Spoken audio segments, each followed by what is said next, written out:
सिंध में खंबे गुम कयल क़ौमी कारकुन की बाज़ियाबी लाइ सिंध सभा पारां हैदराबाद प्रेस क्लब साम्हूं एहतजाज जारी रखियो वियो। हैदराबाद प्रेस क्लब अॻियां 26 सितंबर ते शुरू कयल 100 कलाकनि वारी बुख हड़ताल जारी रखी वई। बुख हड़ताली कैंप ते सियासी कारकुननि ऐं यूनिवर्सिटी जे शागिर्दनि शिरकत कई। बुख हड़ताल ते वेठल सिंध सभा जे सदर इनाम सिंधी ॿिनि जो चवणो हो त संदन हौसला बुलंद आहिनि। 100 कलाकनि जी बुख काटण जो हिकु सबबु खंबे गुम करण जे वारसनि खे इहो अहसासु ॾियारणु आहे तव्हांजो दर्द सिंध सभा महसूस कयो आहे। असांखे हैदराबाद प्रेस क्लब आॾो इन फुटपाथ ते अॼु 5 ॾींहुं आहे ऐं असां 100 कलाकनि जी बुख हड़ताल में आहियूं।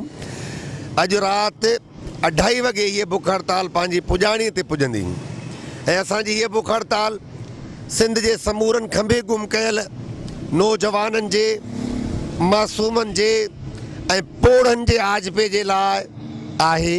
असां बार बार इहो ई चऊं पिया इन्हनि खे कोर्टनि में आणो।